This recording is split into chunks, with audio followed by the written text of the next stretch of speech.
Incwadi kaLuka isahluko sama-22 kanye nevesi lama-21 nama-22 ifundeka kanje.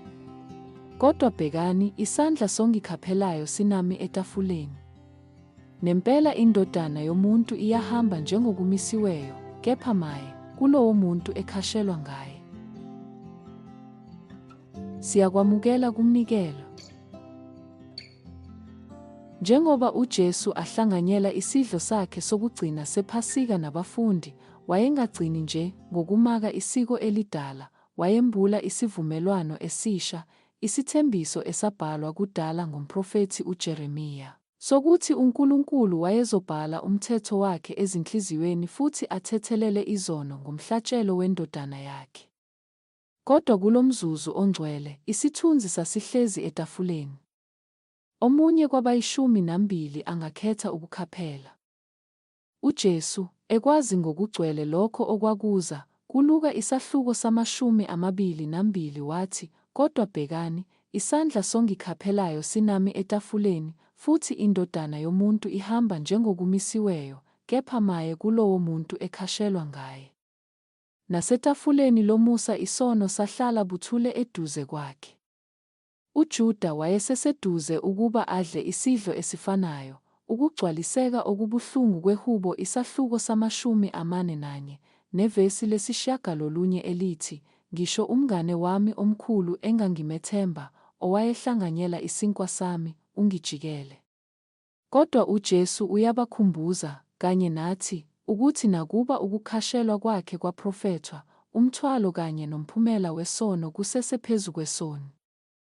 UJuda wayengenakusola ukudalelwa. Iziprofetho, ngisho noSathane, isinqumo sakhe kwakungesakhe. Futhi uJesu ukukhalela lokho ngegama elithi, "Maye." Izwi losizi olujulile, hhayi inzondo.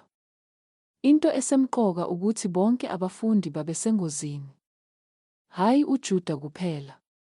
Abazange basole umkhapheli, futhi ngokushesha uPetru ngokwakhe wayezophika uKristu izikhathi ezintathu. Bonke bahlungwa. Ukuhlasela kukaSathane kwakungahlosile kukodwa, kwakufikela bonke abantu. Futhi nokho, kukhona umehluko onamandla. Ukuzisola kukaJudasi kwaholela ekufeni. Usizi lukaPetru ekuphendukeni nasekubuyiselweni. Omunye wadela wafulathela. Omunye wakhala kamunyu, wabuyiswa. Lokhu ukushaya kwenhliziyo kwevangeli. Ukwehluleka akumele kube isiphetho. Emehlweni omhlaba, ubukhulu bumayelana namandla. Kodwa embusweni kaNkulunkulu, kumayelana nokuba yizinceku.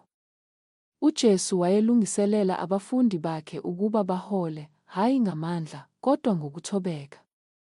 Izikhali zangempela ababezozidinga kwakungezona izinkemba zensimbi, kodwa inkemba kamoya. Izwi likaNkulunkulu. Ngakho namuhla siyakhunjuzwa. Isono singahlala etafuleni. Isitha sizohlunga. Kodwa umusa mkhulu kakhulu. Siyawa. Kodwa singavuka futhi. Hhayi ngamandla ethu, kodwa ngemikhuleko kanye nesihe sikaKristu. Bathandwa, masikhuleke. Nkosi Jesu, siyabonga ngokubona ubuthakathaka bethu futhi usasithanda. Sisize ukuba singazethembi ngokweqile, kodwa sincike kuwe. Uma siwa, sidonsele emuva ekuphendukeni, hhayi emahloni. Sigcine siqaphile, sizithobile, futhi sihlome ngezikhali zomoya wakho. Amen.